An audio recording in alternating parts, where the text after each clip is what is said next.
Our book's arguments are relevant here too. First and foremost, most obviously perhaps, like the United States in 2016, Brazilians face the specter of an authoritarian presidential candidate. My host, Rodrigo, requested that I do a little homework before my visit here, so a couple of research assistants at Harvard helped me do some research on Bolsonaro, and we applied our litmus test to Bolsonaro. Here are the results. You probably will not be surprised that he tests positive in flying colors. Indicator number one, does he reject democratic rules of the game? Throughout his career, as far as we can tell, going back to the 1980s, Bolsonaro has praised the military dictatorship and challenged the legitimacy of the post-1985 democracy. In 1993, he declared, "I am for dictatorship," called for the closure of Congress, like in Fujimori's Peru the year earlier. More recently, Bolsonaro declared that what happened in 1964 was not a coup. He promised a Chavista-like packing of the Supreme Court, and he questioned the legitimacy of Brazil's electoral system, calling it rigged. He just named as his vice presidential candidate a general who at various points has signaled his openness to a military coup.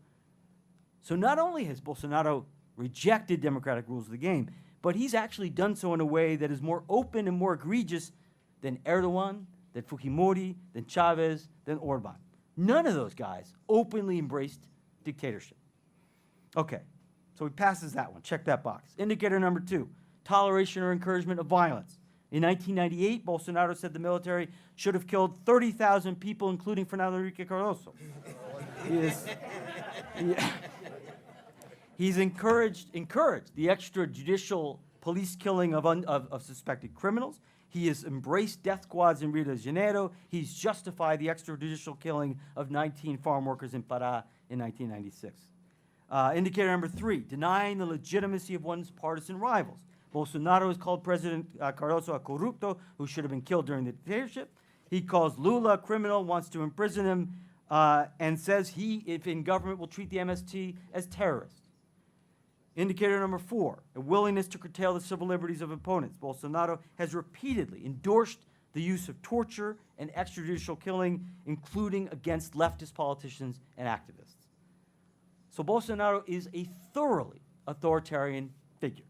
That distinguishes him, and I think this is very important, that distinguishes him from all of his rivals, all of his major rivals in the 2018 presidential race. It distinguishes him from Alckmin, from Marina Silva, from Haddad, from Ciro.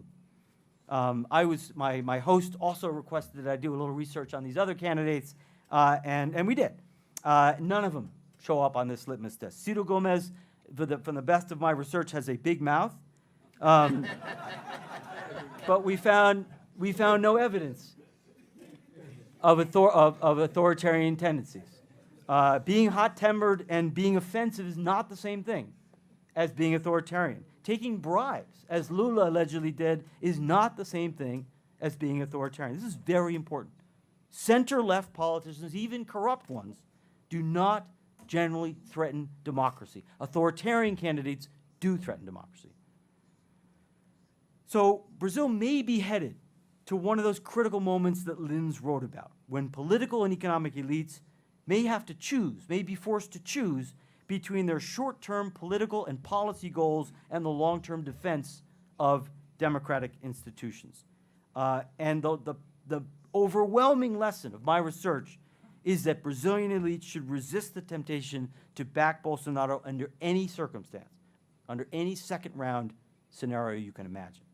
I worry when I read that Bolsonaro was applauded by the National Confederation of Industry last month, and that according to CNI President Robson Andrade, many entrepreneurs like Bolsonaro because he shows authority. I worry a lot that business leaders will decide that Bolsonaro is worth the risk maybe because of the economic policies that Paulo Guedes can deliver, or maybe because it's just better than having to deal with a government led by Ciro or Haddad.